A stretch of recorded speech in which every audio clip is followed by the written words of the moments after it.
بالله من الشيطان الرجيم. بسم الله الرحمن الرحيم.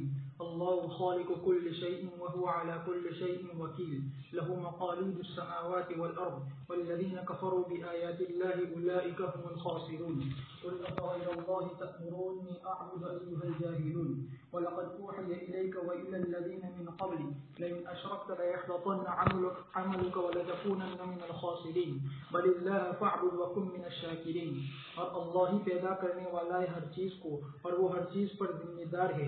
اسی کے لیے کنجیاں ہیں آسمان و زمین کی. اور وہ لوگ جنہوں نے کفر انکار کیا اللہ تعالیٰ کی آیتوں کا یہی لوگ خسارہ اٹھانے والے ہیں. کہہ دیجیے کیا اللہ تعالیٰ کے علاوہ کا تم مجھے حکم دیتے ہو کہ میں اس کی عبادت کروں یہ جاہلو؟ البتہ تحقیق کی وحی کی گئی ہے تمہاری طرف اور ان لوگوں کی طرف جو تم سے پہلے تھی کہ اگر تم شرک کرو گے تو تمہارا عمل حبط ہو ضرور حبط ہو جائے گا اور تم ضرور خسارہ اٹھانے والوں میں سے ہو جاؤ گی. بلکہ اللہ ہی کی عبادت کیجیے اور شکر گزار لوگوں میں سے ہو جائیے. اللہ تبارک و تعالیٰ بتلاتے ہیں کہ وہی تمام چیزوں کو پیدا کرنے والا ہے اور اس کا رب اور اس کا مالک اور اس میں تصرف کرنے والا ہے اور ہر ایک چیز اس کی تدبیر اور اس کی غلبے اور اس کے تسلط کے تحت ہے. امام مجاہد نے فرمایا ہے کہ مقالد اس سے مراد چابیاں ہے. یہ فارسی زبان میں ہے. امام سدی نے فرمایا لہو مقالید السماوات والارض یعنی آسمان و زمین کے خزانے. اور معنی دونوں قولوں کے مطابق یہ ہے کہ امور کی لگام اللہ تبارک و تعالیٰ کے قبضے میں ہوگی اور اسی کے لیے سلطنت ہوگی اور اسی کے لیے تمام تعریفیں ہیں اور وہ ہر چیز پر قادر ہے. اس لیے اللہ تبارک و تعالیٰ نے فرمایا والذین کفروا بآیات اللہ یعنی اس کی حجت اور اس کی دلیل اولئک هم الخاسرون. باری تعالیٰ کا فرمان قل افغیر اللہ تأمرونی اعبد ایها الجاہلون. مفسرین نے بیان کیا اس کے سبب نزول کے بارے میں کہ مشرکین نے اپنی جہالت کی وجہ سے رسول اللہ صلی اللہ علیہ وسلم کو بلایا بتوں کی عبادت کی طرف اور یہ کہ وہ عبادت کرے گی اللہ کے ساتھ بتوں کی. تو آیت کریمہ نازل ہوئی قل افغیر اللہ تأمرونی اعبد ایها الجاہلون ولقد اوحی الیک وإلی الذین من قبلک لئن اشرکت لیحبطن عملک ولتکونن من الخاسرین. اور یہ آیت ایسی ہے جیسے کہ باری تعالیٰ کا فرمان ولو اشرکوا لحبط عنهم ما كانوا يعملون. اور باری تعالیٰ کا فرمان بل اللہ فاعبد وکن من الشاکرین یعنی خالص اللہ کی عبادت کیجیے جو تنہا جس کا کوئی شریک نہیں. آپ لوگ بھی تو آپ کی اتباع کریں اور آپ کی تصدیق کریں. اعوذ باللہ من الشیطان الرجیم. بسم اللہ الرحمن الرحیم. اللہ خالق کل شیء وهو علی کل شیء وکیل. اللہ تبارک و تعالیٰ نے اگلی آیات میں جنت جہنم قیامت کا ذکر کیا, اپنے بندوں کی مغفرت اور بخشش کا ذکر کیا. یہاں پھر اپنی طاقت اور قدرت کو ذکر فرماتے ہیں. ہر چیز کے خالق بھی وہی ہے اور پیدا کر کے چھوڑ نہیں دیا ہے بلکہ ان کے نگران اور ذمہ دار بھی ہے. اس لیے اس وقت جو ڈاروین کا نظریہ ارتقاء ہے جس کے اندر یہ کہا جاتا ہے کہ تخلیق تو کر دی لیکن اس کے بعد نعوذ باللہ اللہ پاک کا عالم کی چیزوں سے ان کے انتظام سے کوئی جوڑ نہیں ہے بلکہ پوری مخلوق اللہ تبارک و تعالیٰ کی اپنے ہر لمحے اور ہر گھڑی محتاج ہے. تو وہ علی کل شیء وکیل, اس کی نگرانی بھی ہے, پیدا کر کے اس نے چھوڑ نہیں دیا ہے. لہ مقالید السماوات والارض, آسمان و زمین کی حکومت اس کے قبضے میں ہے. سدی نے اس کا ترجمہ خزائن سے کیا اور مجاہد نے اس کا ترجمہ کیا کہ فارسی میں چابیاں مفاتیح فارسی میں چابی کے معنی میں آتا ہے. تو اللہ پاک کے پاس چابیاں ہیں. وَإِنَّ مَفَاتِحَهُ لَتَنُوءُ بِالْعُصْبَةِ أُولِي الْقُوَّةِ, قانون کے لیے بھی وہاں بھی لفظ مفاتیح فرمائے. وَالَّذِينَ كَفَرُوا بِآيَاتِ اللَّهِ, اللہ کی آیاتوں کا انکار کرنے والے خسارے اٹھانے والے. أَفَغَيْرَ اللَّهِ تَأْمُرُونِّي, مشرکین نے اس طرح کی پیشکش کئی مرتبہ کی. ہندوستان کے مشرکین بھی یہی پیشکش کرتے رہتے ہیں. ان کو یہ پتہ نہیں ہے کہ توحید اور شرک کے درمیان کتنا بڑا فرق ہے. ایھا الجاہلون, آدمی دنیاوی علم کے اعتبار سے کتنا ہی بڑا ہو لیکن اگر اللہ تبارک تعالیٰ کی معرفت حاصل نہیں ہے تو یہ جاہل ہی سمجھا جائے گا. وَلَقَدْ أُوحِيَ إِلَيْكَ وَإِلَى الَّذِينَ مِن قَبْلِكَ, اللہ پاک فرماتے ہیں کہ آپ کی طرف بھی اور آپ سے پہلے انبیاء پر بھی ہم نے یہ وحی بھیجی کہ اگر نبی بھی شرک کریں گے لئن اشرکتا, تو نبی کا عمل بھی اللہ تبارک تعالیٰ کی طرف سے حبط ہو جائے گا, وہ خسارہ اٹھانے والوں میں سے ہوں گے. یہ اس بات کی دلیل ہے کہ شرک میں کسی طرح کا سمجھوتہ نہیں ہو سکتا ہے. نبی شرک کو رد کرنے ہی کے لیے آتے ہیں. ولیکن کونوا ربانیین, وہ لوگوں کو رب کی طرف بلا رہے ہیں, اپنی عبادت کی طرف نہیں بلاتے. وللہ فاعبد وکن من الشاکرین, ایک اللہ ہی کی عبادت کر کے شکر گزار ہو جائے. وما قدر الله حق قدره والأرض جميعا قبضته يوم القيامة والسماوات مطويات بيمينه سبحانه وتعالى عما يشركون. اور انہوں نے اللہ تبارک و تعالیٰ کی قدر کرنے کا حق تھا اور ساری کی ساری زمین اسی کی مٹھی میں ہوگی قیامت کے دن اور آسمان لپٹ دیے جائیں گے اس کے داہنے ہاتھ میں. اللہ کی ذات پاک ہے اور برتر ہے ان چیزوں سے جس کو وہ شریک ٹھہراتے ہیں۔ اللہ تبارک و تعالیٰ فرماتے ہیں وما قدر اللہ حق قدری، یعنی مشرکین نے اللہ تبارک و تعالیٰ کی قدر نہیں کی جیسا کہ اس کی قدر کرنے کا حق تھا، اس وقت کہ انہوں نے عبادت کی اللہ کی ذر اس کے علاوہ کی، اور وہ عظیم ہے اور قادر ہے ہر چیز پر اور مالک ہے ہر چیز کا، اور ہر چیز اس کے انداز اور اس کے قدرت کے تحت ہے۔ امام مجاہد نے فرمایا کہ آیت کریمہ قریش کے بارے میں نازل ہوئی ہے۔ امام سدی نے فرمایا کہ انہوں نے اللہ کی تعظیم نہیں کی جیسا کہ اس کی تعظیم کا حق تھا۔ محمد بن کعب نے فرمایا کہ اگر وہ اللہ تعالیٰ کی قدر کرتے جیسا کہ اس کی قدر کرنے کا حق تھا تو وہ تکذیب نہیں کرتے۔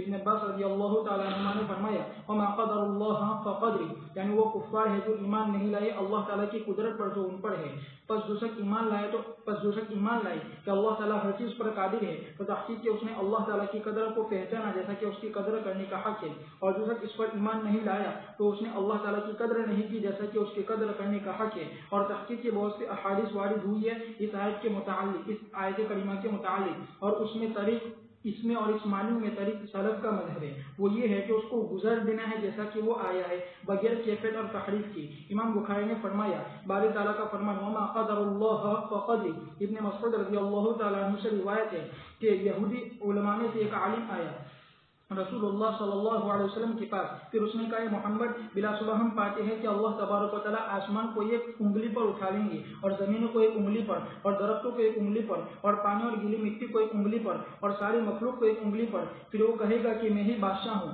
بس رسول اللہ صلی اللہ علیہ وسلم ہنسے یہاں تک کہ آپ کی داڑھی ظاہر ہو گئی، تصدیق کرتے ہوئے یہودی عالم کے قول کی۔ پھر رسول اللہ صلی اللہ علیہ وسلم نے آیت کریمہ پڑھی وما قدر اللہ حق قدری والارض جميعا قبضته یوم القیامہ۔ اور امام احمد نے روایت کی عبداللہ رضی اللہ عنہ سے فرمایا کہ نبی کریم صلی اللہ علیہ وسلم کے پاس ایک شخص آیا اہل کتاب میں سے، پھر اس نے کہا ابو القاسم کیا آپ کو یہ بات پہنچی ہے کہ اللہ تبارک و تعالیٰ تمام مخلوق کو ایک ہی انگلی پر اٹھائیں گے، اور آسمانوں کو ایک انگلی پر، اور زمین کو ایک انگلی پر، اور درختوں کو ایک انگلی پر، اور پانی اور گیلی مٹی کو ایک انگلی پر؟ راوی نے فرمایا کہ رسول اللہ صلی اللہ علیہ وسلم ہنسے یہاں تک کہ آپ کی داڑھی ظاہر ہو گئی۔ پھر راوی نے فرمایا کہ اللہ تعالیٰ نے آیت کریمہ نازل فرمائی وما قدر اللہ حق قدری، آخر آیت۔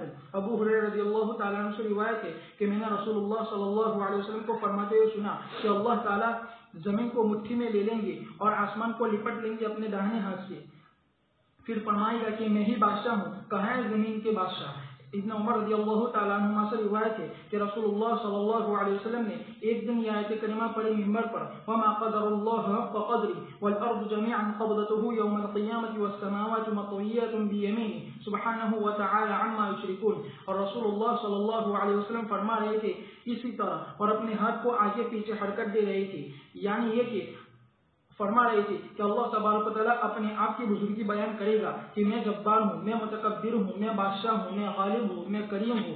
بس رسول اللہ صلی اللہ علیہ وسلم کو لے کر منبر ہلنے لگا، یہاں تک کہ ہم نے کہا کہ آپ کہیں آپ کو منبر لے کر گر نہ پڑے۔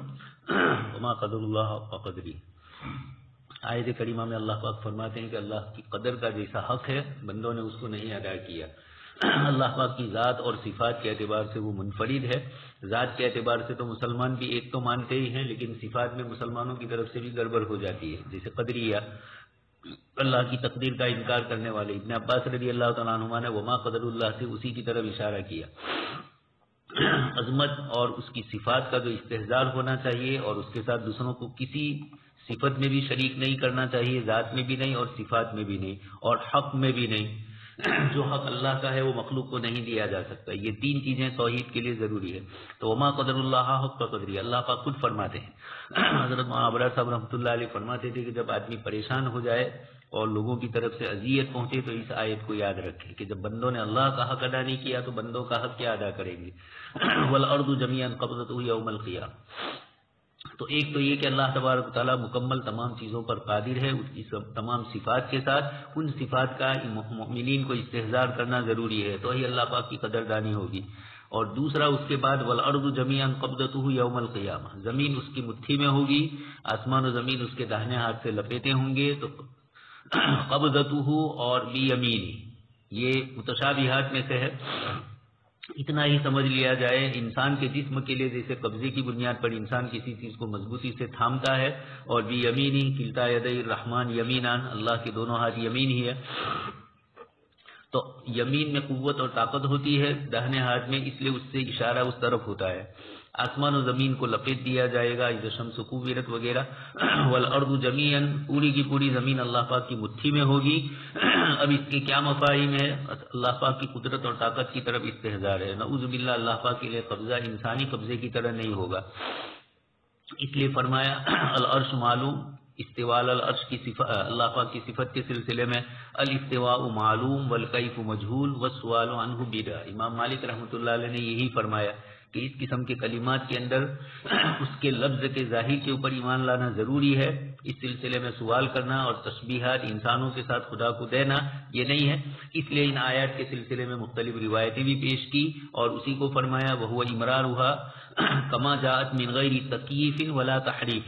اللہ پاک کی ذات عالی کو کسی کیفیت سے متصف کرنا، کسی تحریف کا مصداق بنانا یہ صحیح نہیں ہے. امام مالک رحمۃ اللہ علیہ نے جو فرمایا، حضرت ابن تیمیہ رحمۃ اللہ علیہ کا بھی وہی مسلک ہے. لیکن ابن بطوطہ نے آپ کے متعلق ایک بات مشہور کر دی کہ میں دمشق کی جامع مسجد میں تھا، ابن تیمیہ رحمۃ اللہ علیہ بیان دے رہے تھے اور وہ وہاں ممبر پر تشریف فرما ہوئے اور ابن تیمیہ نے یہ کہا کہ اللہ اپنے عرش کے اوپر اسی طرح متمکن ہوئے جس طریقے سے میں یہاں ممبر پر بیٹھا ہوں. یہ ابن تیمیہ رحمۃ اللہ علیہ جیسے محقق عالم کے لیے ابن بطوطہ جیسے ایک مورخ کا کہنا یہ بات صحیح نہیں تھی اس کی.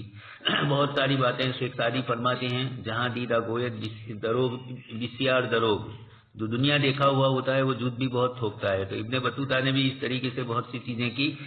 ثابت کیا ہے علماء نے کہ جس وقت اس نے یہ بات کہی ابن تیمیہ رحمۃ اللہ علیہ جب یہ دمشق گیا تو آپ وہاں تھے ہی نہیں، آپ تو ان دنوں میں جیل میں تھے، بادشاہ کے ساتھ جو مسائل آپ کے پیش آئے تھے. اس لیے ابن تیمیہ رحمۃ اللہ علیہ کے متعلق اس طرح کی بات منسوب کرنا صحیح نہیں ہے. ایک چھوٹا سا عربی میں رسالہ ہے میرے پاس یہ ہے وہ، اس کے اندر ابن تیمیہ رحمۃ اللہ علیہ نے صاف لکھا ہوا ہے، اس کے ٹائٹل پیج پر ہی لکھا ہے مسلکی کمسلکی مالکن، میرا مسلک وہی ہے جو امام مالک رحمۃ اللہ علیہ کا ہے. اور پھر اس کے بعد آپ نے ذکر کیا تو صفات الہیہ کے سلسلے میں احتیاطی سب سے احوط طریقہ ہے. متقدمین نے جو طریقہ اپنایا تھا سلف نے کہ لفظ کو امرار اللفظ، لفظ پڑھ لیا جائے، اس کی تعویل نہ کی جائے. لیکن متاخرین نے دیکھا کہ فلسفہ اور منطق والے اور عقلی علوم والوں نے ادھر ادھر گڑبڑیں کی تو پھر علماء متاخرین نے اس کے مفاہیمی معنی مراد لیے. اس لیے سلف کا بھی اپنی جگہ قول صحیح ہے، احوط طریقہ تو وہی ہے صفات الہیہ میں. تو قبضتہ اور اسی طریقے سے بھی یمینی، یہ دونوں صفات الہیہ ہے. ایک روایت ذکر کی یہودی عالم آئے اور حضور صلی اللہ علیہ وسلم سے انہوں نے کہا کہ ہماری کتابوں میں ہم یہ پاتے ہیں کہ اللہ تبارک و تعالیٰ آسمان کو ایک انگلی میں اٹھائے گا، زمین کو ایک انگلی میں، درختوں کو اس طریقے سے مختلف بڑی بڑی مخلوقات کو اللہ اپنی انگلیوں میں اٹھائیں گے. وسائر الخلق، اور باقی جتنی مخلوق ہیں ان سب کو بھی ایک انگلی میں. آپ صلی اللہ علیہ وسلم ہنسنے لگے، نوازیز آپ کے ظاہر ہو گئے. اور اسی طرح دوسری روایت بھی نیچے ذکر کی گئی، اہل کتاب میں سے ایک صاحب آئے اور انہوں نے حضور سے یہی کہا کہ آپ کو یہ روایت پہنچی ہے اللہ پاک کے سلسلے میں. اور پھر اس کے بعد اس نے جو کہا آپ صلی اللہ علیہ وسلم کے اوپر اس کے بعد یہ آیت نازل ہوئی وما قدر اللہ. اور اس میں گویا اس یہودی عالم نے جو بات کہی تھی منہم امت مقتصدہ بھی تھے کچھ یہود میں، اس لیے ان مقتصد لوگوں کی طرف سے یہ باتیں آئی تو آپ صلی اللہ علیہ وسلم نے ان کی تصدیق کی. اس کے بعد والی روایت میں بھی یہی فرمایا اللہ پاک زمین کو اپنی مٹھی میں لیں گے، زمین معلوم مٹھی معلوم لیکن کیفیت مجہول. وہ انل ملک ہوں، میں ہی بادشاہ ہوں گا، دنیا کی بادشاہ کہاں گئے کوئی بول نہیں پائے گا. جیسے قرآن کی دوسری آیت میں فرمایا، ابھی 24ویں پارے میں آ رہی ہے لمن الملک اليوم للہ الواحد القہار، کوئی نہیں بولے گا، اللہ ہی خود بولیں گے، جواب دیں گے. ابن عمر رضی اللہ تعالیٰ عنہما نے بھی ممبر کے اوپر تشریف فرما کر یہ آیت پڑھی. فرمایا کہ آپ صلی اللہ علیہ وسلم ممبر پر تشریف فرما تھے اور آپ نے یہ آیت ہمارے سامنے پڑھی اور اس پڑھتے وقت کی کیفیت آپ صلی اللہ علیہ وسلم عشق الہی میں، معرفت الہیہ میں غوطہ زن تھے کہ آپ صلی اللہ علیہ وسلم ہاکذا بیدہ یحرکھا یقبل و یدبر، حضور آگے بڑھ رہے تھے ممبر میں، پیچھے ہو رہے تھے اور آپ فرما رہے تھے کہ اللہ پاک اپنے ان اسماء سے اپنی تعریف فرماتے ہیں، انا الملک انا المتکبر. آپ صلی اللہ علیہ وسلم مست تھے اللہ کے ذکر اور اللہ کی یاد میں کہ ایسا لگا کہ شاید ممبر گر جائے، اتنے ہل رہے ہیں تو ممبر ہل رہا تھا. وہ ممبر لکڑی کا تھا، ہماری طرح نہیں تھا. ونفخ في الصور فصعق من في السماوات ومن في الأرض إلا من شاء الله ثم نفخ فيه أخرى فإذا هم قيام ينظرون وأشرقت الأرض بنور ربها ووضع الكتاب وجيء بالنبيين والشهداء وقضي بينهم بالحق وهم لا يظلمون ووفيت كل نفس ما عملت وهو أعلم بما يفعلون. اور سور میں پھونکا جائے گا، پھر بے ہوش ہو جائیں گے وہ تمام لوگ جو آسمانوں میں ہیں اور وہ تمام لوگ جو زمین میں ہیں مگر جس کو اللہ تبارک و تعالیٰ چاہے۔ پھر سور میں پھونکا جائے گا دوسری مرتبہ، پس جب وہ اچانک کھڑے ہو کر دیکھنے لگیں گے اور زمین روشن ہو جائے گی اپنے رب کے نور سے، اور نامہ عمل کو رکھا جائے گا اور انبیاء اور شہداء کو لایا جائے گا اور ان کے درمیان فیصلہ کیا جائے گا حق کے ساتھ، اور ان پر ظلم نہیں کیا جائے گا، اور ہر شخص کو اس کے عمل کا پورا بدلہ دیا جائے گا، اور اللہ تعالیٰ خوب جانتا ہے ان چیزوں کو جو وہ کرتے ہیں۔ اللہ تبارک و تعالیٰ فرماتے ہیں خبر دیتے ہوئے قیامت کے دن کے ہولناکیوں کے بارے میں اور ان چیزوں کے بارے میں جو اس میں رونما ہوں گی، یعنی بڑی بڑی نشانیاں اور بڑے زلزلے۔ بس اللہ تبارک و تعالیٰ کا فرمان وَنُفِخَ فِي الصُّورِ فَصَعِقَ مَن فِي السَّمَاوَاتِ وَمَن فِي الْأَرْضِ إِلَّا مَن شَاءَ اللَّهُ۔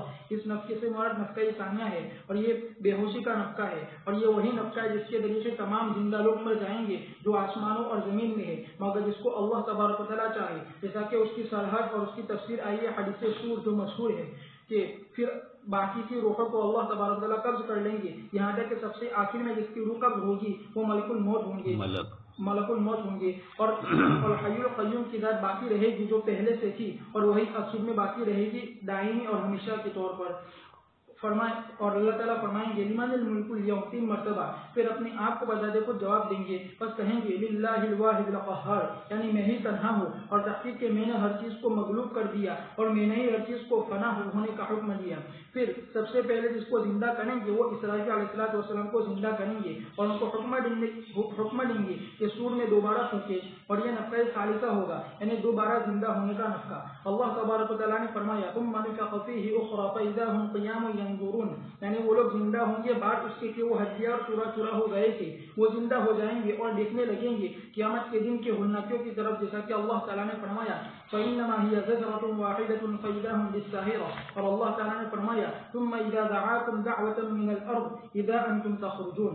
امام احمد نے روایت کی عبداللہ بن عمر رضی اللہ تعالیٰ عنہما سے کہ رسول اللہ صلی اللہ علیہ وسلم نے فرمایا کہ دجال نکلے گا میری امت میں، پھر وہ اس میں ٹھہرے گا 40، مجھے نہیں معلوم کہ 40 دن یا 40 مہینے یا 40 سال یا 40 رات۔ پھر اللہ تبارک و تعالیٰ عیسیٰ بن مریم علیہ السلام کو مبعوث فرمائیں گے گویا کہ وہ عروہ بن مسعود ثقفی کی طرح ہے، پھر وہ ظاہر ہوں گے، پھر اللہ تعالیٰ ان کو ہلاک کر دیں گے، پھر لوگ ٹھہریں گے، اس کے بعد موت دے دیں گے، اللہ پاک ان کو موت دیں گے، پھر اللہ تعالیٰ ان کو موت دے دیں گے، پھر لوگ ٹھہریں گے اس کے بعد 70 سال کہ 2 آدمیوں کے درمیان کوئی عداوت نہیں ہوگی، پھر اللہ تبارک و تعالیٰ ٹھنڈی ہوا بھیجیں گے شام کی طرف سے، بس کوئی باقی نہیں رہے گا جس کے دل میں ذرہ برابر ایمان ہو مگر وہ ہوا اس کی روح کو قبض کر لے گی، بلا شبہ ان میں سے کوئی اگر پہاڑ کی چٹان میں بھی ہوگا تو وہ ہوا اس پر داخل ہو جائے گی۔ فرمایا کہ میں نے سنا ہے رسول اللہ صلی اللہ علیہ وسلم کو فرماتے ہوئے کہ لوگوں میں بدترین لوگ باقی رہ جائیں گے جو پرندوں کے مانند ہلکے اور درندوں کی جیسی عادت والے ہوں گے، وہ نہ کسی اچھائی کو جانیں گے اور نہ کسی برائی کو برا جانیں گے۔ فرمایا کہ پھر ان کے سامنے شیطان آئے گا، پھر کہے گا کیا تم میری بات انسانی شکل میں آئے گا، پھر وہ کہے گا کیا تم میری بات مانو گے، پھر وہ ان کو بتوں کی عبادت کرنے کا حکم دے گا، بس وہ اس کی عبادت کریں گے اور اس وقت وہ رزق کی فراوانی میں ہوں گے اور ان کی زندگی اچھی ہوگی۔ پھر سور میں پھونکا جائے گا، پھر اس کو نہیں سنے گا کوئی مگر اس کا گردن کا ایک کنارہ جھکا ہوا ہوگا اور ایک کنارہ بلند ہوگا، اور سب سے پہلے اس کو جو سنے گا وہ آدمی ہوگا جو اپنے ہوش کو لیپ رہا ہوگا، بس وہ بے ہوش ہو جائے گا، پھر کوئی باقی نہیں رہے گا مگر وہ بے ہوش ہو جائے گا۔ پھر اللہ تبارک و تعالیٰ بارش نازل فرمائیں گے گویا کہ وہ ہلکی بارش ہے یا سایہ ہے۔ حضرت نعمان کو شک ہو گیا ہے، پھر اس سے لوگ اگنے لگیں گے، پھر اس میں دوسری مرتبہ پھونک ماری جائے گی، بس اچانک وہ کھڑے ہو کر لکھنے لگیں گے، پھر کہا جائے گا اے لوگوں چلو اپنی رب کی طرف وقفوہم انہم مسئولون۔ فرمایا کہ پھر کہا جائے گا کہ نکالو جہنم کا حصہ، کہا جائے گا کہ کتنا، تو کہا جائے گا کہ ہر 1000 میں سے 999، بس اس دن بچوں کو بڑھا کر کے اٹھایا جائے گا اور اس دن کھول دیا جائے گا پندلی سے۔ امام بخاری نے روایت کی ابو ہریرہ رضی اللہ تعالیٰ عنہ سے، وہ نبی کریم صلی اللہ علیہ وسلم سے روایت کرتے ہیں کہ 2 نفخوں کے درمیان 40 کا فاصلہ ہوگا۔ انہوں نے عرض کی، لوگوں نے پوچھا کہ ابو ہریرہ 40 دن، تو حضرت ابو رضی اللہ تعالیٰ نے فرمایا کہ میں انکار کرتا ہوں۔ انہوں نے کہا کہ 40 سال، تو انہوں نے کہا کہ میں انکاری ہوں۔ انہوں نے کہا کہ 40 مہینے، تو انہوں نے کہا کہ میں انکاری ہوں۔ اور ہر چیز بوسیدہ ہو جائے گی انسان کی مگر ریڑھ کی ہڈی، جس میں ان کو دوبارہ تخلیق دی جائے گی۔ اور باری تبارک و تعالیٰ کا فرمان وَأَشْرَقَتِ الْأَرْضُ بِنُورِ رَبِّهَا، یعنی قیامت کے دن روشن ہو جائے گی جب حق تبارک و تعالیٰ جل و افروز ان کی مخلوق کے سامنے فیصلہ کرنے کے لیے. وَوُضِعَ الْكِتَابُ، امام قتادہ نے فرمایا کہ اس سے مراد نمائے عمل ہے. وَجِیءَ بِالنَّبِیِّینَ، ابن عباس رضی اللہ تعالیٰ عنہ نے فرمایا کہ وہ گواہی دیں گے امتوں پر اس طور پر کہ انہوں نے اللہ تعالیٰ کے پیغامات کو پہنچا دیا تھا ان تک. وَالشُّہَدَاء، یعنی گواہ وہ فرشتے جو محافظ تھے بندوں کے اچھے برے اعمال پر. وَقُضِیَ بَیْنَهُم بِالْحَقِّ، یعنی انصاف کے ساتھ. وَهُمْ لَا يُظْلَمُونَ، جیسا کہ اللہ تعالیٰ نے فرمایا فَلَا تُظْلَمُ نَفْسٌ شَيْئًا وَإِنْ كَانَ مِثْقَالَ حَبَّةٍ مِّنْ خَرْدَلٍ أَتَيْنَا بِهَا وَكَفَىٰ بِنَا حَاسِبِينَ. اور باری تبارک و تعالیٰ کا فرمان إِنَّ اللَّهَ لَا يَظْلِمُ مِثْقَالَ ذَرَّةٍ، اس لیے فرمایا وَوَفِّيَتْ كُلُّ نَفْسٍ مَّا عَمِلَتْ، یعنی چاہے اچھا عمل ہو یا برا عمل ہو. وَهُوَ أَعْلَمُ بِمَا يَفْعَلُونَ. وَنُفِخَ فِي الصُّورِ فَصَعِقَ مَن فِي السَّمَاوَاتِ وَمَن فِي الْأَرْضِ. اللہ تبارک و تعالیٰ نے قرآن کریم کی مختلف آیتوں میں نفخے کا ذکر فرمایا ہے. بعض اولا اور بعض ثانیہ دونوں کا ذکر فرمایا ہے. اس لیے مفسرین کے درمیان ایک نفخہ ساق بھی آتا ہے جسے یہاں ذکر کیا نفخۃ الساق وہو الذی یموت بها الاحیاء. سارے زندہ انسان مر جائیں گے مگر وہ جن کو اللہ نے باقی رکھا ہے، جن کی اللہ کی مشیت. اور پھر اخیر میں ملک الموت بھی انتقال کر جائیں گے اور پھر اس کے بعد اللہ تبارک تعالیٰ کی طرف سے 2 بار سور پھونکا جائے گا جس کو نفخۃ البعث فرمایا گیا. یہ 2 نفخے تو مشہور ہی ہے لوگوں کے درمیان، اس لیے مفسرین نے عام متن نفخہ اولا اور نفخہ ثانیہ اختصار سے پیش کیا. لیکن کچھ مفسرین نے الگ الگ نفخے ذکر کیے ہیں. 5 نفخے بھی کچھ مفسرین نے ذکر کیے ہیں. حضرت مفتی شفیع صاحب رحمۃ اللہ علیہ نے ان 5 کا ذکر کیا ہے اپنی تفسیر میں، اور کچھ مفسرین نے 3 ذکر کیے، کچھ نے 2. ابن کثیر رحمۃ اللہ علیہ کا عمومی رجحان 3 کا ہے. ان کی اپنی کتاب میں کئی مواقع پر انہوں نے ذکر کیا، اس سے یہ معلوم ہوتا ہے کہ وہ نفخوں کو 3 میں تقسیم کرتے ہیں.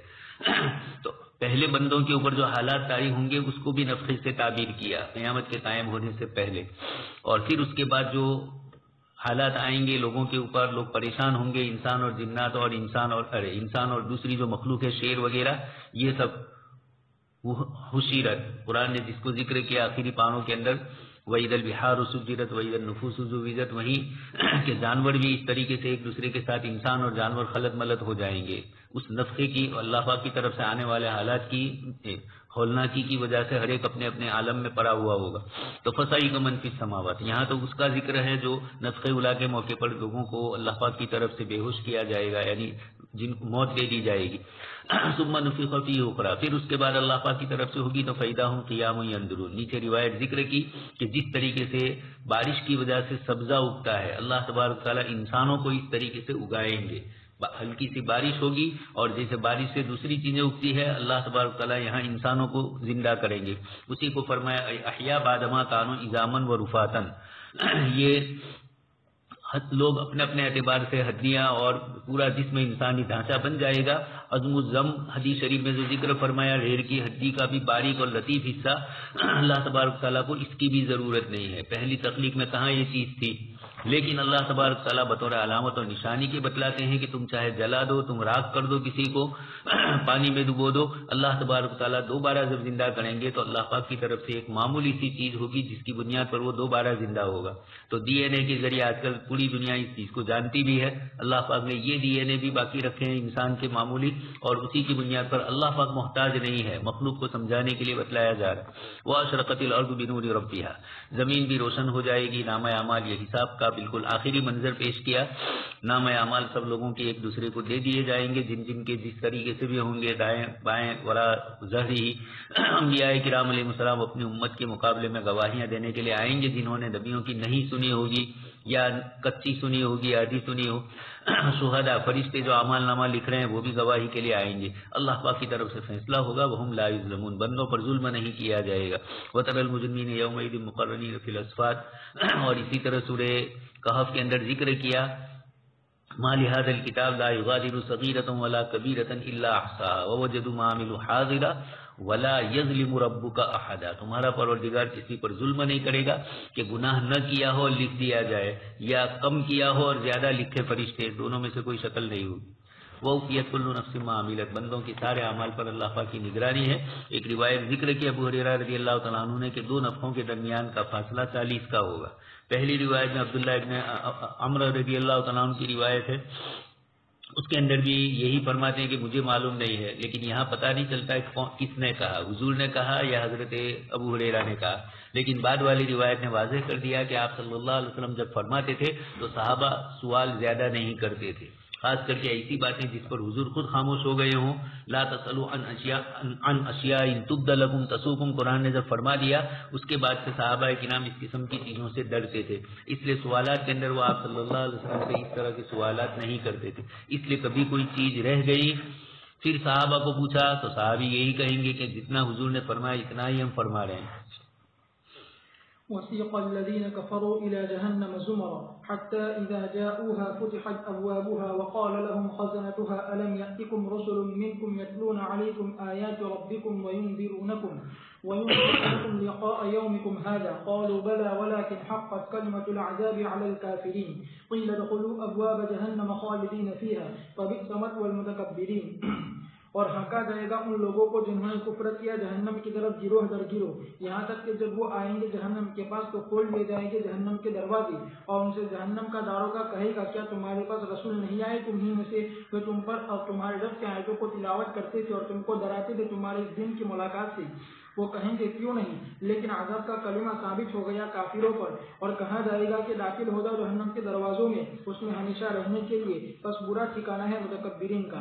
اللہ تبارک و تعالیٰ بتلاتے ہیں بدبخت کفار کی حالت کے بارے میں کہ کیسے ان کو ہانکا جائے گا جہنم کی طرف سختی سے اور گھسیٹ کر، ڈانٹ ڈپٹ کے ساتھ اور دھمکی اور وعید کے ساتھ، جیسا کہ اللہ تعالیٰ نے فرمایا یوم یدعون الی نار جہنم دعا، یعنی اس کی طرف دھکیلا جائے گا دھکے دے کر اس حال میں کہ وہ پیاسے ہوں گے، جیسا کہ اللہ تبارک و تعالیٰ نے دوسری آیت میں فرمایا یوم نحشر المتقین الی الرحمن وفدا ونسوق المجرمین الی جہنم وردا، اور یہ اس حالت میں بہرے گونگے اور اندھے ہوں گے، جیسا کہ اللہ تعالیٰ نے فرمایا ونحشرهم یوم القیامۃ علی وجوہہم عمیا وبکما وصما مأواہم جہنم کلما خبت زدناہم سعیرا. اور باری تبارک و تعالیٰ کا فرمان حتی اذا جاؤوها فتحت ابوابها، یعنی محض ان کے اس پہنچنے سے ان کے لیے اس کے دروازے کھول دیے جائیں گے جلدی سے، تاکہ ان کو جلد عذاب سزا شروع ہو جائے. پھر ان سے جہنم کا فرشتہ کہے گا جو بڑا سخت اور بڑا مضبوط ہوگا، دھمکانے کے طریقے پر اور ڈانٹنے کے اور روکنے کے طریقے پر، الم یأتکم رسول منکم،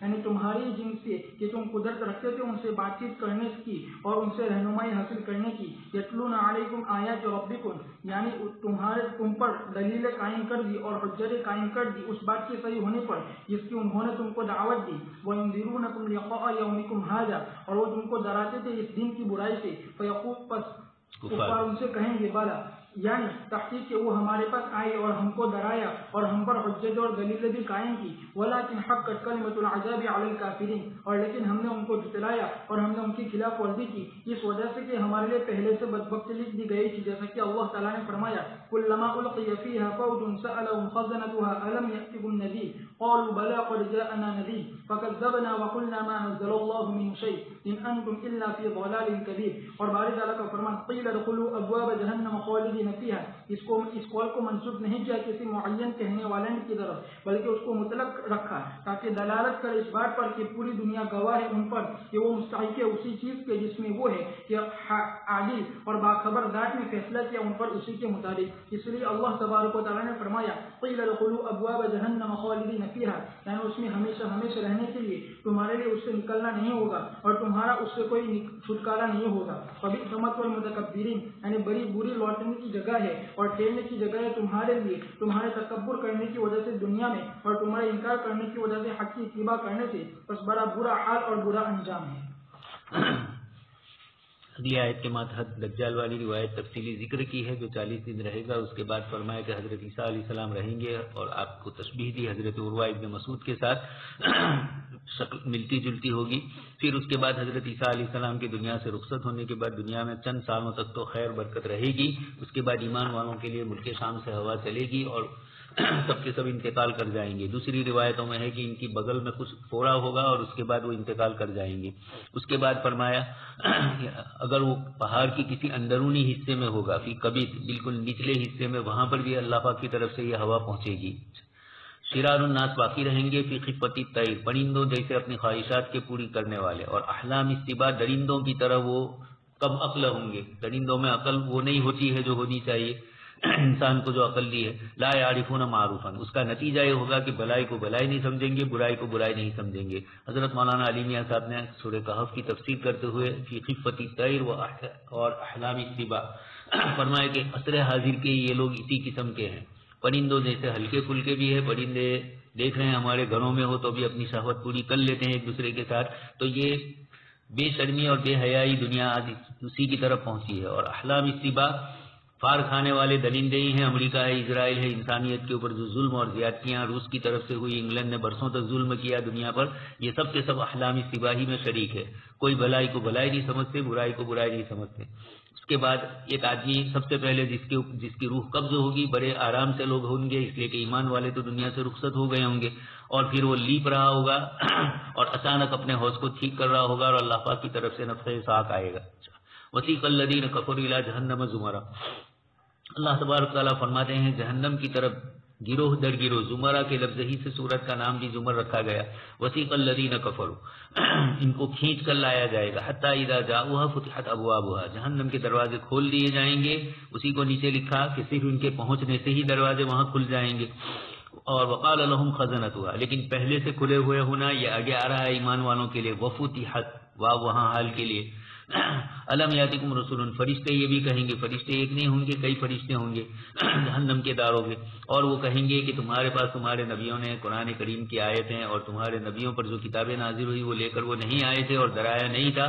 وہ کہیں گے کہ کیوں نہیں، سب کچھ کیا تھا، لیکن ہم پر عذاب کا کلمہ ثابت ہو گیا، یعنی ہم نے نہیں سنی نبیوں کی، اور اس کے نتیجے کے اندر ہمارے لیے یہ دن آیا۔ کچھ روایتوں میں ہے کہ وہ سفارش کریں گے بات چیت کروانے کی، تو پہلے تو فرشتے سنیں گے ہی نہیں، منکر نکیر جیسے ہیں، وہ کرامن کاتبین تو بیٹھے ہوئے لکھ رہے ہیں لیکن منکر نکیر، وہاں کے بھی جو فرشتے ہوں گے اسی کو نیچے کہا غلاظ الاخلاق شداد القوا، بڑے مضبوط ہوں گے لیکن چہرے وحشت والے ہوں گے، ان کے ڈر لگے ایسا اس قسم کے ہوں گے۔ قیل ادخلوا ابواب جہنم، پھر ان سے کہا جائے گا کہ جہنم میں جاؤ اور ہمیشہ ہمیشہ رہنا ہے تمہارے لیے، متکبرین اور ظالموں کا اسی طرح ہوگا انجام۔ قیل ادخلوا، کون کہنے والے ہیں؟ اللہ پاکی کی طرف نسبت ہے، لیکن یہ نسبت اللہ کی طرف کرنا مناسب نہیں ہے، اس لیے قیل ادخلوا مجہول سے اس کو ذکر کیا، جیسے سورہ کہف میں فاردنا، فاراد ربک، فاردت، الگ الگ کلمات سورہ حضرت موسیٰ اور خضر علیہ السلام کے جو واقعات پیش آئے، ایک کی نسبت اللہ کی طرف پسندیدہ تھی تو فاراد ربک فرمایا، دوسرے کی نسبت کے اندر شرکت فرمائی، فاردنا یبدلنا خیرا منها۔ وسيق الذين اتقوا ربهم إلى الجنة زمرا حتى إذا جاءوها وفتحت أبوابها وقال لهم خزنتها سلام عليكم طبتم فادخلوها خالدين وقالوا الحمد لله الذي صدقنا وعده وأورثنا الأرض نتبوأ من الجنة حيث نشاء فنعم أجر العاملين۔ اور لے جایا جائے گا ان لوگوں کو جو ڈرے اپنے رب سے جنت کی طرف، جماعت در جماعت، یہاں تک کہ جب وہ جنت کے پاس آئیں گے اس حال میں کہ اس کے دروازے کھلے ہوئے ہوں گے اور ان سے جنت کے فرشتے کہیں گے کہ تم پر سلامتی ہو اور تمہارے لیے اچھا ہو، بس تم داخل ہو جاؤ جنت میں ہمیشہ رہنے کے لیے۔ اور وہ کہیں گے کہ تمام تعریف اس اللہ کے لیے ہے جس نے ہم سے اپنے وعدے کو سچ کر دکھایا اور ہم کو زمین کا وارث بنایا کہ ہم ٹھہرے جنت میں جہاں ہم چاہیں۔ بس کتنا بہترین اجر ہے، بس عمل کرنے والوں کا کتنا بہترین اجر ہے۔ اور یہ بتلانا ہے مومن سعادت مندوں کی حالت کے بارے میں جس وقت ان کو لے جایا جائے گا عمدہ قسم کے اتنیوں پر جنت کی طرف زمرہ، یعنی جماعت، ایک جماعت کے بعد دوسری جماعت، یعنی پہلے مقربین ہوں گے، پھر ابرار ہوں گے، پھر وہ لوگ جو ان کے بعد ہوں گے، پھر وہ لوگ جو ان کے بعد ہوں گے۔ ہر جماعت اپنے ان لوگوں کے ساتھ ہوگی جو ان کے مناسب ہو، یعنی انبیاء کے ساتھ، صدیقین اپنے ہم جیسوں کے ساتھ، علماء اپنے ہم اصولوں کے ساتھ، اور ہر قسم کے ساتھ ہوں گے، اور ہر جماعت جو اس میں سے بعض کی مناسب ہو۔ حتی اذا جاؤوها، یعنی وہ جنت کے دروازوں کی طرف پہنچیں گے صراط کے تجاوز کرنے کے بعد، تو ان کو روک لیا جائے گا جنت اور جہنم کے درمیان ایک پل پر، پھر ان سے بدلہ لیا جائے گا مظالم کا جو ان کے درمیان کے دنیا میں، یہاں تک کہ جب وہ پاک صاف کر دیے جائیں گے تو ان کو اجازت دی جائے گی جنت میں داخل ہونے کی۔ اور تحقیق کے ثابت صحیح مسلم میں انس رضی اللہ تعالیٰ عنہ سے کہ رسول اللہ صلی اللہ علیہ وسلم نے فرمایا کہ میں سب سے پہلے سفارش کرنے والا ہوں گا جنت کے بارے میں، اور ایک جنت میں اور ایک روایت میں کہ میں سب سے پہلا شخص ہوں گا کہ جو جنت کے دروازے کو دستک دوں گا۔ امام احمد نے روایت کیا انس بن مالک رضی اللہ تعالیٰ عنہ سے کہ رسول اللہ صلی اللہ علیہ وسلم نے فرمایا کہ میں جنت کے دروازے کے پاس آؤں گا قیامت کے دن، پھر میں اس کو کھلواؤں گا، بس فرشتہ کہے گا کہ کون ہو؟ تو میں کہوں گا کہ محمد۔ راوی نے کہا کہ پھر وہ فرشتہ کہے گا کہ مجھے آپ ہی کا جو حکم لیا گیا ہے کہ میں کسی کے لیے نہ کھولوں آپ سے پہلے۔ اور رسول اللہ صلی اللہ علیہ وسلم نے فرمایا کہ سب سے پہلی جماعت جو جنت میں داخل ہوں گی ان کی صورت 14ویں رات کے چاند کی صورت کی طرح ہوں گے، وہ اس میں نہ تھوکیں گے اور نہ اس میں ریت نکالیں گے اور نہ اس میں چھٹکاریں گے۔ ان کے برتن اور ان کے کنگھے سونے اور چاندی کے ہوں گے اور ان کی انگیٹھیوں میں اونٹ سلگ رہا ہوگا اور ان کا پسینہ مشک کا ہوگا، اور ہر ایک کے لیے اور ان میں سے ہر ایک کے لیے 2 بیویاں ہوگی کہ گدا ان کی پنڈلیوں کا گدا نظر آئے گا گوشت کے پیچھے سے خوبصورتی کی وجہ سے، اور کوئی اختلاف نہیں ہوگا ان کے درمیان اور نہ بغض ہوگا۔ ان کے دل ایک آدمی کے دل کی طرح ہوں گے، وہ اللہ تعالیٰ کی تسبیح بیان کریں گے صبح و شام۔ حافظ ابو یعلا نے روایت کیا ہے ابو ہریرہ رضی اللہ تعالیٰ عنہ سے کہ رسول اللہ صلی اللہ علیہ وسلم نے فرمایا کہ سب سے پہلی جماعت جو جنت میں داخل ہوگی وہ 14ویں رات کے چاند کی صورت کے مانند ہوگی، اور وہ لوگ جو ان کے بعد ہوگی وہ آسمان میں سب سے زیادہ جگمگانے والے ستارے کی روشنی کی مانند ہوں گے۔ وہ نہ پیشاب کریں گے اور نہ پاخانہ کریں گے اور نہ چھٹکاریں گے اور نہ ریت نکالیں گے۔ ان کے کنگھے اور سونے کے ہوں گے، ان کا پسینہ مشک کا ہوگا اور ان کی انگیٹھیوں میں اونٹ لگ رہا ہوگا، اور ان کی بیویاں حور عین ہوگی اور ان کے اخلاق ایک آدمی کے اخلاق کی طرح ہوں گے، اور وہ اپنے باپ آدم علیہ السلام کی شکل میں صورت پر ہوں گے، اور وہ 7 گز لمبے ہوں گے۔ باری تبارک و تعالیٰ کا فرمان حتیٰ اذا جاؤوها وفتحت ابوابها وقال لهم خزنتها سلام علیکم طبتم فادخلوها خالدین۔ یہاں جواب کو ذکر نہیں کیا، اور اس کی تقدیر عبارت یہ ہے کہ جب یہ سعادت مند ہو جائیں گے اور خوشیاں منائیں گے اور مسرت کا اظہار کریں گے، اور ہر ایک خوشی کا اظہار کرے گا اس نعمتوں کی بقدر جو ان کے لیے ہوگی اس میں۔ اور جب جواب کو یہاں حذف کر دیا گیا تو پورا کا پورا ذہن چلا گیا امید کی طرف۔ ابو ہریرہ رضی اللہ تعالیٰ عنہ سے روایت ہے کہ رسول اللہ صلی اللہ علیہ وسلم نے فرمایا کہ جو شخص 2 جوڑے خرچ کرے گا اپنے مال میں سے اللہ کے راستے میں تو اس کو بلایا جائے گا جنت کے دروازوں سے، اور جنت کے کچھ دروازے ہیں، پس جو شخص اہل صلاۃ میں سے ہوگا تو اس کو بلایا جائے گا باب الصلاۃ سے، اور جو شخص صدقے والوں میں سے ہوگا تو اس کو بلایا جائے گا صدقے کے دروازے سے، اور جو شخص جہاد والوں میں سے ہوگا تو اس کو بلایا جائے گا جہاد کے دروازے سے، اور جو شخص روزے داروں میں سے ہوگا تو اس کو بلایا جائے گا باب الریان سے۔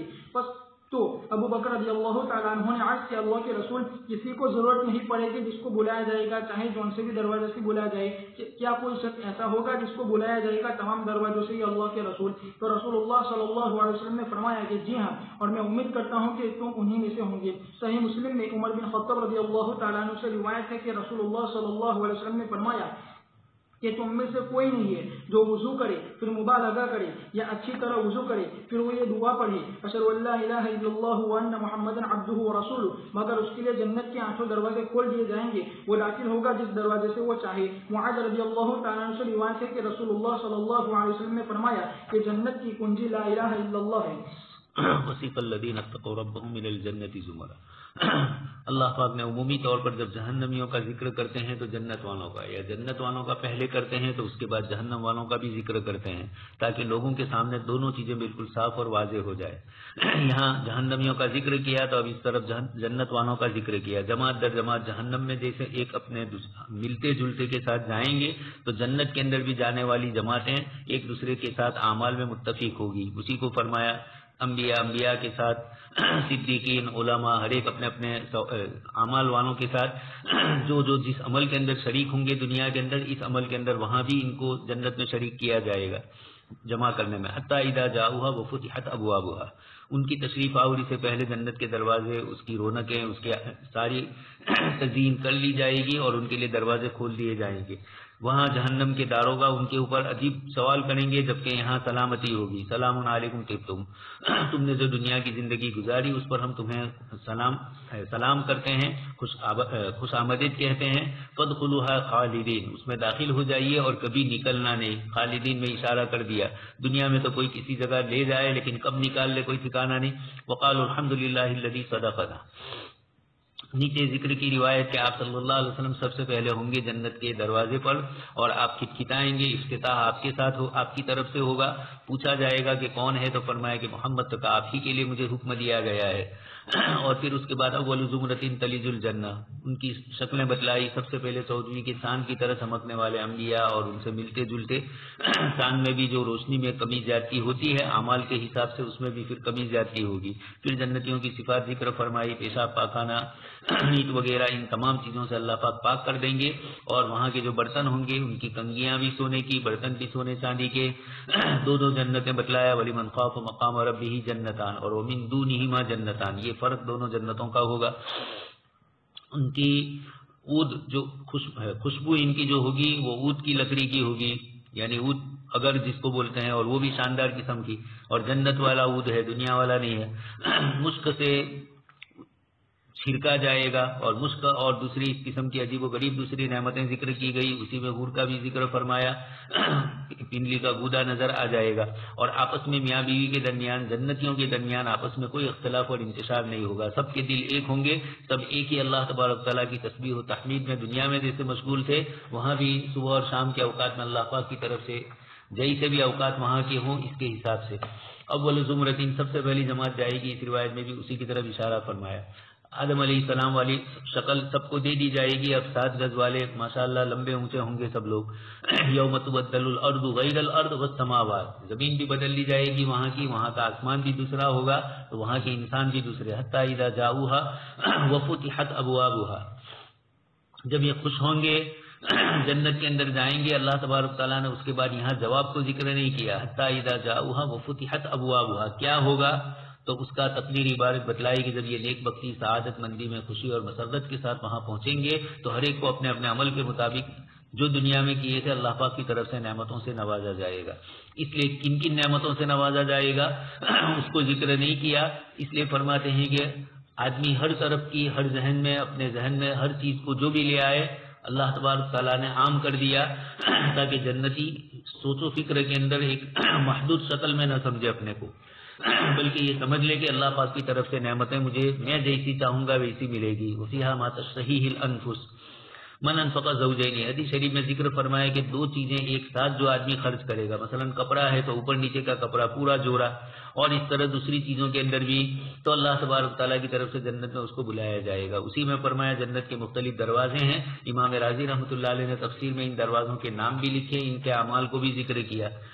نماز والے، روزہ والے، زکوٰۃ والے، الگ الگ جتنے بھی ہیں، جہاد والے، علم و عمل والے، یہ سارے کے سارے ایک دوسرے کے ساتھ الگ الگ اعتبارات سے ان دروازوں سے بلائے جائیں گے. ابو بکر صدیق نے پوچھا کہ ضرورت تو نہیں اللہ کے رسول، اس لیے کہ داخلہ تو ایک وقت میں ایک ہی دروازے سے ہوگا، لیکن آیا اس کے استقبال میں سارے دروازے کھولے جائیں؟ تو آپ نے فرمایا کہ ابو بکر تم ان میں سے ہوں گے. اور صحیح میں ابو ہریرہ رضی اللہ تعالیٰ عنہ سے روایت ہے، حدیث طویل، حدیث شفاعت میں، بس اللہ تعالیٰ فرمائے گا یہ محمد داخل کیجیے ان لوگوں کو جن پر کوئی حساب نہیں ہے آپ کی امت میں سے، داہنے دروازے سے، اور وہ لوگوں کے ساتھ شریک ہوں گے دوسرے دروازوں میں بھی. اور قسم اجاد کی جس کے قبضے میں محمد کی جان ہے کہ بلا شبہ جنت کے کنواروں میں سے 2 کنواروں کے درمیان اور دروازے کے 2 پٹوں کے درمیان کا فاصلہ ایسا ہوگا جیسا کہ مکہ یا حجر کے درمیان، اور حجر اور مکہ کے درمیان، اور ایک روایت میں مکہ اور بصرہ کے درمیان. صحیح مسلم میں عتبہ بن غزوان سے روایت ہے کہ انہوں نے خطبہ دیا، خطبہ اور اپنے خطبے میں کہا کہ البتہ تحقیق کے ہم کو بیان کیا گیا ہے کہ جنت کے 2 پٹوں میں سے 2 پٹوں کے درمیان کا فاصلہ 40 سال کی مسافت میں ہوگا، اور ضرور آئے گا اس پر ایک ایسا دن کہ وہ بھرا پڑا ہوگا ازدحام کی وجہ سے. باری تعالیٰ کا فرمان وقال لهم خزنتها سلام علیکم طبتم، یعنی تمہارے عمل اچھے ہیں، تمہارے اقوال اچھے تھے، اور تمہاری سعی اور تمہاری جزا بھی اچھی ہوگی. باری تعالیٰ کا فرمان فادخلوها خالدین، یعنی اس میں ہمیشہ رہیں گے، اور ایک پل کے برابر بھی وہاں سے منتقل نہیں کیا جائے گا. وقال الحمد للہ الذی صدقنا وعده، یعنی مومنین کہیں گے جب وہ معائنہ کریں گے جنت میں ایک ثواب جزیل کا اور عظیم عطا کا اور دائمی نعمتوں کا اور بڑی سلطنت کا، تو وہ کہیں گے اس وقت الحمدللہ الذی صدقنا وعده، یعنی وہ ذات جس نے ہم سے وعدہ کیا تھا اپنے معزز رسولوں کی ذمہ دی، جیسا کہ وہ دعا بھی کرتے تھے دنیا میں ربنا وآتنا ما وعدتنا على رسلك ولا تخزنا يوم القيامة انك لا تخلف الميعاد. وقال الحمد لله الذي اذهب عنا الحزن تحزن إن ربنا لغفور شكور الذي أحلنا دار المقامة من فضله لا يمسنا فيها نصب ولا يمسنا فيها لغوب. اور باری تعالیٰ کا فرمان وَأَوْرَثَنَا الْأَرْضَ نَتَبَوَّأُ مِنَ الْجَنَّةِ حَيْثُ نَشَاءُ فَنِعْمَ أَجْرُ الْعَامِلِينَ. ابو العالیہ امام قتادہ امام سدی نے فرمایا کہ جنت اس سے مراد جنت کی زمین ہے. بس یہ آیت کریمہ ایسی ہے جیسے کہ باری تعالیٰ کا فرمان وَلَقَدْ كَتَبْنَا فِي الزَّبُورِ مِن بَعْدِ الذِّكْرِ أَنَّ الْأَرْضَ يَرِثُهَا عِبَادِيَ الصَّالِحُونَ. اس لیے وہ کہیں گے نَتَبَوَّأُ مِنَ الْجَنَّةِ حَيْثُ نَشَاءُ یعنی جہاں ہم چاہیں گے ہم رہیں گے. بس کتنا اچھا اجر ہم کو دیا گیا ہمارے عمل کا. اور صحیحین میں انس رضی اللہ تعالیٰ عنہ سے ہے معراج کے قصے میں کہ نبی کریم صلی اللہ علیہ وسلم نے فرمایا کہ مجھے جنت میں داخل کیا گیا. بس اس میں ایک موتی کے خیمے تھے اور اس کی مٹی مشک کی تھی. ابو سعید رضی اللہ تعالیٰ عنہ سے روایت ہے کہ ابن سعید نے رسول اللہ صلی اللہ علیہ وسلم سے پوچھا جنت کی مٹی کے بارے میں تو فرمایا کہ سفید میدے خالص مشک کی طرح. ابن ابو حاتم نے روایت کیا علی بن ابی طالب رضی اللہ تعالیٰ عنہ سے باری تعالیٰ کے اس فرمان میں وسیق الذین اتقوا ربهم الى الجنة زمرا فرمایا کہ ان کو لے جایا جائے گا یہاں تک کہ وہ پہنچیں گے جنت کے دروازوں میں سے ایک دروازے کی طرف. پھر وہاں ایک درخت کو پائیں گے جس کی جڑ کے نیچے سے 2 چشمے بہتے ہوں گے. بس وہ ان میں سے ایک چشمے کی طرف جائیں گے پھر اس میں سے اپنے آپ کو پاک صاف کریں گے. پھر ان پر ظاہر ہو جائے گی نعمتوں کی تر و تازگی. بس نہیں بدلے گی ان کی کھالیں اس کے بعد کبھی بھی اور نہ پڑا گندہ بال ہوں گے ان کے اس کے بعد کبھی بھی. بلا صبح وہ تیل لگائیں گے تیل کے ذریعے سے. پھر وہ دوسرے چشمے کی طرف جائیں گے گویا کہ ان کو حکم دیا گیا ہے. پھر وہ اس میں سے پئیں گے.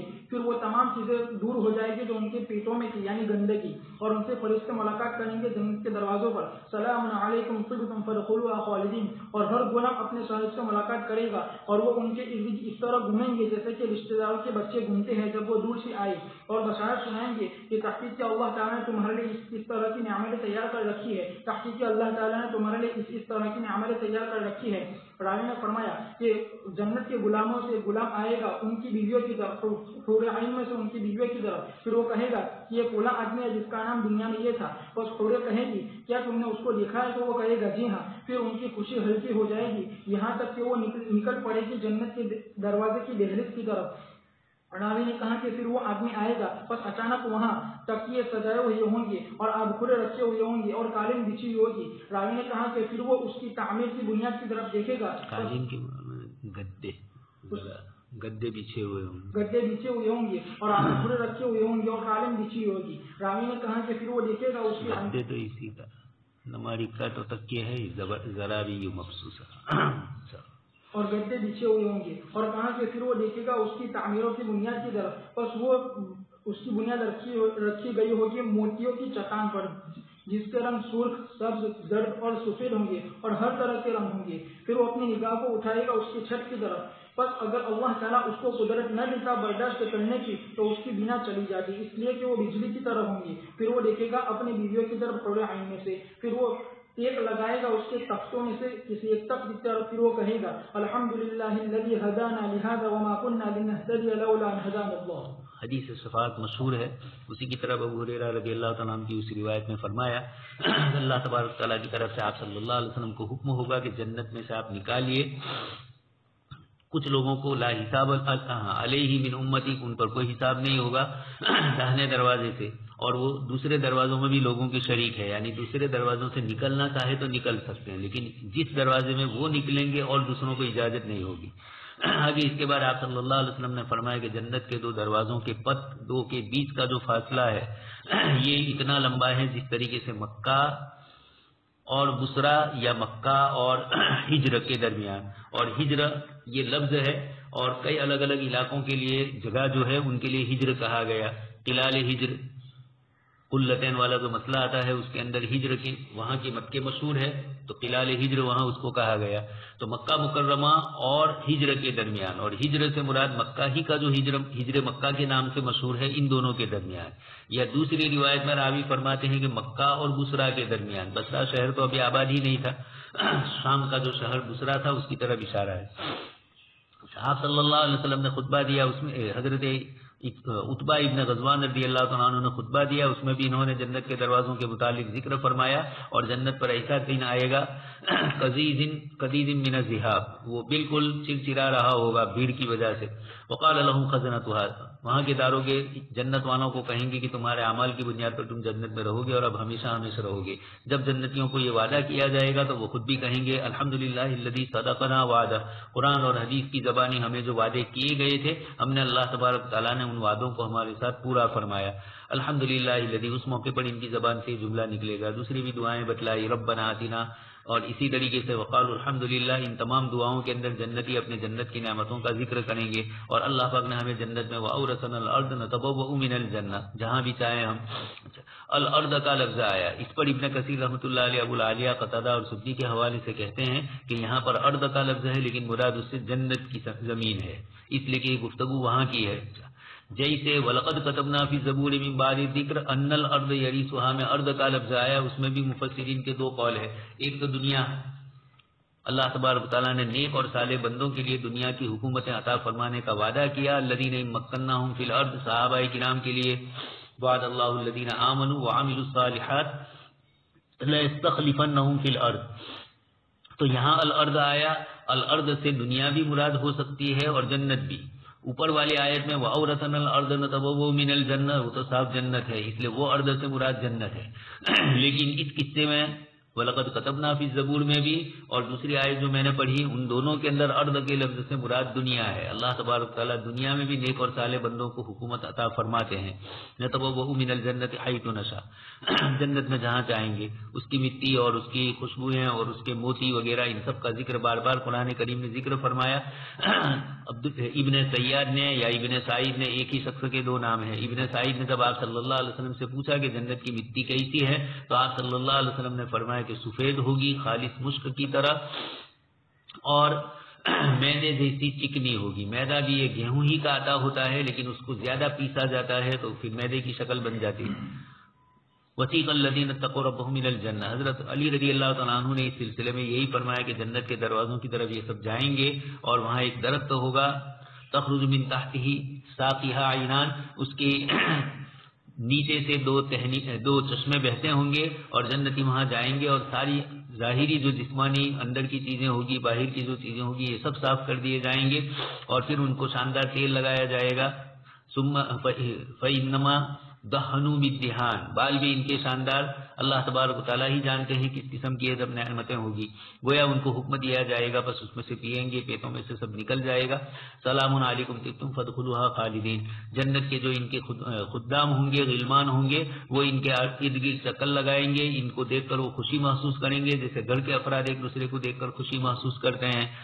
کئی مدت کے بعد جب باپ آتے ہیں بھائی آتے ہیں تو ایک دوسرے سے جو محبت سے ملتے ہیں, اس طریقے سے یہ غلمان جنت بھی اللہ تبارک تعالیٰ کی طرف سے ان کی استقبال اور خوشگواری چاہیں گے ان سے اور پھر یہ خوشخبریاں دیں گے. اللہ نے آپ کے لیے جنت میں ایسی ایسی نعمتیں تیار کر رکھی ہے. پھر یہ ان کی ازواج حور کی طرف جائیں گے اور ان کو بھی کہیں گے کہ آپ کے شوہر تشریف لا رہے ہیں. وہ پوچھے گی اشتیاق سے کہ کیا تم نے دیکھ لیا ان کو, تو کہا جی, اور پھر وہ بھی ان کی استقبال کے لیے نکلے گی. آگے تفسیر ابن کثیر میں کئی مقامات پر وہ اشعار بھی ذکر کیے گئے ہیں. ہم نحن الخالدات, ہم ہمیشہ رہنے والیاں ہیں آپ کے ساتھ, کبھی جنت سے ہم آپ سے نکلیں گی نہیں. اور اس طریقے کی دوسری خوشگواریاں بھی بتلائے گی وہ.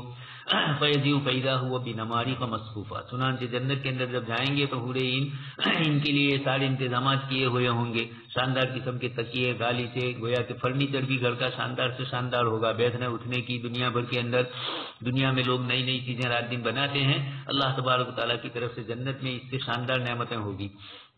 پھر جنت کی تعمیر دیکھیں گے عمارت کی, تو عمارت بھی عجیب و غریب نظر آئے گی, سونے کی چاندی کی. ختامہ مسک, اس کا گھارا جو ہوگا وہ مشک کا بنا ہوا ہوگا. یہ مختلف رنگت کی احمر اخضر اصفر ابیض جنت کی ساری نعمتیں ہوگی. وترى الملائكة حافين من حول العرش يسبحون بحمد ربهم وقضي بينهم بالحق وقيل الحمد لله رب العالمين.